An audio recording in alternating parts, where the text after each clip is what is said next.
Today, ipapakita ko sa inyo kung paano ko niluto yung chicken broccoli for my 9-month-old baby. Yummy! First, nagpainit lang ako ng olive oil dito sa pan. Next is, ginisa ko lang yung bawang at saka sibuyas. Itong bawang, isang clove lang siya ng bawang. Tapos yung sibuyas, konti lang yung ginamit ko dito. Mga siguro half tablespoon lang ng sibuyas. Hindi ako nakagamit ng white onion kasi yun lang available dito sa bahay. So, pwede na rin naman to as long na sibuyas. Sunod na nilagay ko itong cooked chicken. Bali, ito yung pinakuluan ko. Bumawas lang ako ng konting chicken. Tapos yung tira is i-freezer ko siya para sa susunod na pagluluto ko, babawas na lang ulit ako doon. Sunod naman is nilagay ko yung chicken broth. Ito yung pinagkuluan ng chicken na ginamit ko dito.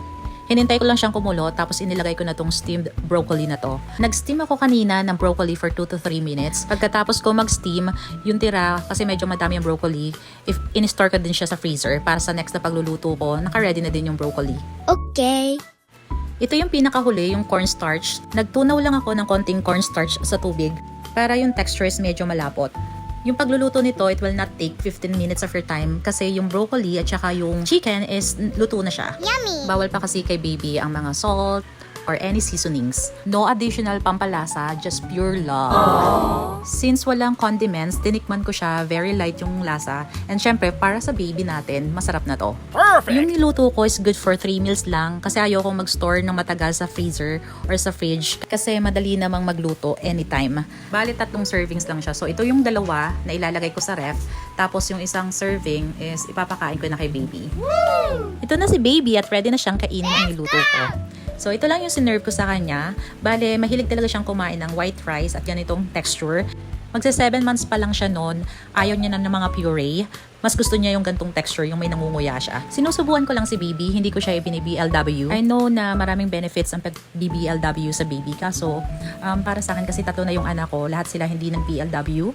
Naging independent rin naman sila sa pagkain. Natutunan rin naman nila yon. At it will not work for me, lalo na pag yung makalat, sa dami kong ginagawa sa bahay. At saka yung pagiging picky eater, nasa baby din siguro yun. Kasi yung panganay ko, napaka-picky eater niya. Pero yung padalawa ko naman, lahat kinakain niya kahit anong gulay.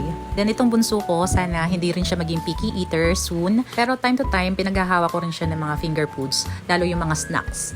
Dito nga pala sa video na to, first time lang ni baby makatikim ng broccoli or makakain ng broccoli. And it seems na okay naman sa kanya at nagustuhan rin niya. Bale, naubos na tong pagkain na to. Hindi ko na lang ipapakita yung full video kasi it will take time. Sobrang haba ng video. Kayo ba, your babies ninyo, anong preferred nilang texture ng food at saka ano yung mga niluluto nyo for them? I-share naman sa comment section. So thank you for watching. See you in my next upload.